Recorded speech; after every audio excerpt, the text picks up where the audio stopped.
ತಗೊಂಡಿದ್ದೀವಿ. ಇವಾಗ ನಾವು ಕಟ್ಟಬೇಕು ಅಂದರೆ ದಿನಕ್ಕೆ 3,000 ಫೈನಾನ್ಸ್ ಎಲ್ಲ ತಗೊಂಡಿದ್ದೀವಿ. ಇವಾಗ ನಾವೆಲ್ಲಿ ಹೋಗೋಣ? ಈಗ ನಮ್ಗೆ ಏನಾದರೂ ಒಂದು ದಾರಿ ಮಾಡಿಕೊಡ್ಬೇಕು. ಆಮೇಲೆ ಇವು ಸಡನ್ ಆಗಿ ತೆಗೆದ್ರೆ ನಾವೆಲ್ಲಿಗೆ ಹೋಗೋಣ? ಇವಾಗ ಬಡವ್ರ ಹೊಟ್ಟೆ ಮೇಲೆ ಹೊಡಿತಾ ಇರ್ತಾನೆ. 50,000 ಒಂದೊಂದು 75,000 ಎಲ್ಲ ನಾವು ಲೋನ್ ತಗೊಂಡಿದ್ದೀವಿ.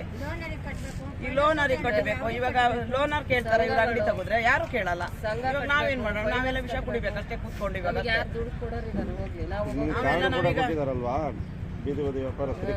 ಕೊಟ್ಟಿದ್ದಾರೆ, ಲೈಸೆನ್ಸ್ ಕೊಟ್ಟಿದ್ದಾರೆ. ಲೈಸೆನ್ಸ್ ಕೊಡಬಾರ್ದಿತ್ತು. ಇವಾಗ ಹಿಂಗೆಲ್ಲ ತೆಗಿಬೇಕಾದ್ರೆ ಇವಾಗ ಅರ್ಧ ಇಲ್ಲಿ ನಾವು ಬೀದಿ ಬದಿ ವ್ಯಾಪಾರ ಮಾಡ್ತಿದ್ದ ಇಲ್ದರು ಗಂಡಸ್ರು ಇಲ್ದವ್ರೆ ಮಾಡ್ತಾ ಇರೋದು. ನಾವು ಗಂಡಸ್ರು ಇದ್ದವ್ರು ಯಾರು ಮಾಡ್ತಾ ಇಲ್ಲ. ನಾವು ಈಗ ನಾವೇನ್ ಮಾಡೋಣ?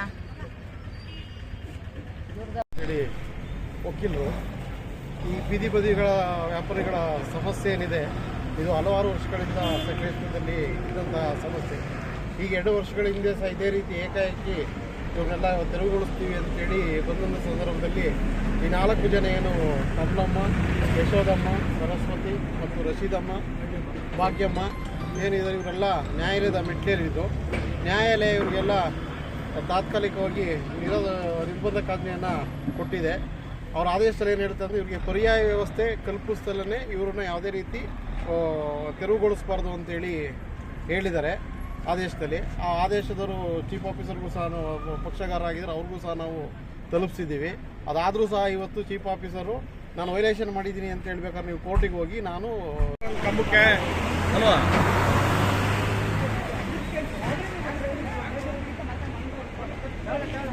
ಈಗಾಗಲೇ ಕಳೆದ ವಾರದಲ್ಲಿ ಮಾನ್ಯ ಜಿಲ್ಲಾಧಿಕಾರಿಗಳು ಸಕಲೇಶ್ಪುರ ಪಟ್ಟಣಕ್ಕೆ ಭೇಟಿ ನೀಡಿದಾಗ ಫುಟ್ಪಾತ್ ಮೇಲಿರ್ತಕ್ಕಂಥ ಏನು ಎನ್ಕ್ರೋಚ್ಮೆಂಟ್ ಮಾಡ್ಕೊಂಡು ಸಾರ್ವಜನಿಕರಿಗೆ ರಸ್ತೆ ಬದಿ ಮೇಲೆ ಓಡಾಡಲಿಕ್ಕೆ ತುಂಬ ತೊಂದರೆ ಆಗ್ತಿರೋದು ಗಮನಿಸಿದರು. ಸೊ ಅವರ ಆದೇಶದ ಹಿನ್ನೆಲೆಯಲ್ಲಿ ಈ ದಿನ ಏನು BM ರಸ್ತೆಯಲ್ಲಿರ್ತಕ್ಕಂಥ ಎಲ್ಲ ರೀತಿಯ ಫುಟ್ಪಾತ್ ಅಂಗಡಿಗಳನ್ನು ನಾವು ತೆರವುಗೊಳಿಸ್ತಾ ಇದ್ದೀವಿ. ಮುಂದಿನ ದಿನಗಳಲ್ಲಿ ಅವರಿಗೆಲ್ಲ ಬೇರೆ ಯಾವುದೋ ಒಂದು ಪರ್ಯಾಯ ವ್ಯವಸ್ಥೆ ನಾವು ಮಾಡಿ ಅವರಿಗೆ ಅನುಕೂಲ ಆಗೋ ರೀತಿಯಲ್ಲಿ ನಾವು ಮಾಡ್ತೀವಿ ಅಂತೇಳಿ ಈ ಸಂದರ್ಭದಲ್ಲಿ ನಾನು ಹೇಳ್ತಾ ಇದ್ದೀನಿ. ಏನು ಇಂಜೆಕ್ಷನ್ಸ್ ಅಂತಂದರೆ ಅವ್ರಿಗೂ ಸಹ ನಾವು ಈಗಾಗಲೇ ನೋಟಿಸ್ ಕೊಟ್ಟು 15 ದಿನ ಆಗಿದೆ. 15 ದಿನ ಆಗಿದ ಮೇಲೆ ನಮಗೆ ಲೀಗಲ್ ಪ್ರೊಸೆಸ್ ಮಾಡಿದ್ವಿ. ಯಾವುದೇ ರೀತಿ ನಾವು ವೈಲೇಷನ್ ಮಾಡಿಲ್ಲ. ನಾವು ಸಂಜಾಯಿಸಿ ಕೊಡ್ತಿದ್ವಿ, ಅದನ್ನು ಸಹ ತೆರವುಗೊಳಿಸ್ತೀವಿ. ನಾವು ಹೊಟ್ಟೆ ಜೀವನಕ್ಕೆ ಅಂತ 38 ವರ್ಷದಿಂದ ಇಲ್ಲಿ ಕೂತ್ಕೊಂಡು ವ್ಯಾಪಾರ ಮಾಡ್ತಾ ಇದ್ದೀನಿ. ಆಡುವ ಆಸ್ತಿ ನನಗಿಲ್ಲ. ಒಂದು ಮನೆ ಬಂದ್ಬಿಟ್ರೆ ನಮ್ಗೆ ಇದರಲ್ಲೇ ಜೀವನ. ನನ್ನ ಮಕ್ಕಳಿಗೆ ನನಗೆ ಇವತ್ತು ಯಾರು ನಮಗೆ ಹೆಲ್ಪ್ ಮಾಡೋಂಥ ಜನಗಳಿಲ್ಲ.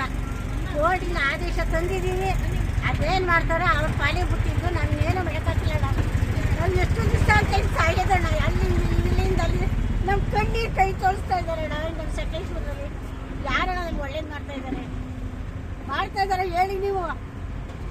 ಯಾರು ಒಳ್ಳೇದು ಮಾಡ್ತಿಲ್ಲ. ಒಂದು ಕಡೆಗೆ ಒಂಥರ ಮಾಡ್ತಾರೆ, ಇನ್ನೊಂದು ಕಡೆಗೆ ಇನ್ನೊಂದು ಥರ ಮಾಡ್ತಾ ಇದ್ದಾರೆ. ನಮಗೊಂದು ಒಳ್ಳೇದು ಮಾಡ್ತಾ ಇದ್ದಾರಣ್ಣ. ನಮ್ಮ ವ್ಯಾಪಾರ ತುಂಬ ವ್ಯಾಪಾರ ನಾವು ಇದರಲ್ಲೇ ಜೀವನ ಹಾಕೋಣ. ನಮ್ಮದು ಬೇರೆ ಯಾವುದೂ ಇಲ್ಲ ನಮಗೆ. ಇಲ್ಲಿ ಬೇರೆ ಕಡೆ ವ್ಯವಸ್ಥೆ ಮಾಡಿಕೊಡ್ತೀವಿ ಅಂತ ಹೇಳಿದಾರಾ?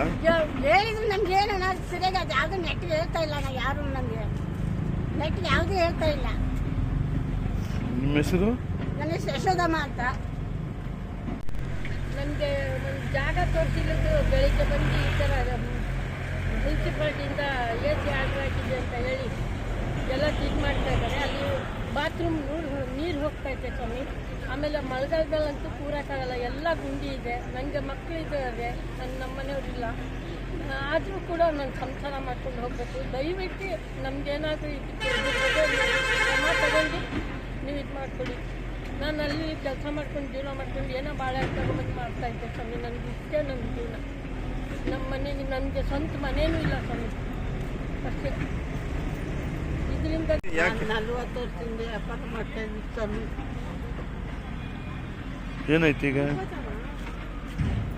ನಮಗೆ ಇಲ್ಲಿಂದ ಎದ್ದಾಡಿ ಅಂತಾರೆ. ನಾವು ಎಲ್ಲಿಗೆ ಹೋಗೋಣ? ಅಂಗಡಿ ಕೊಡಿ. ಬೇರೆ ಕಡೆ ಎಲ್ಲ ಜಾಗ ಕೊಡದಲ್ಲ ಏಕಾಏಕಿ ಎತ್ತಿಸ್ತಾ ಇದ್ದಾರೆ ನಿಮಗೆ? ಇಲ್ಲ, ಬೇರೆ ಕಡೆ ಎಲ್ಲಿ ಕೊಟ್ಟಿಲ್ಲ ಜಾಗ.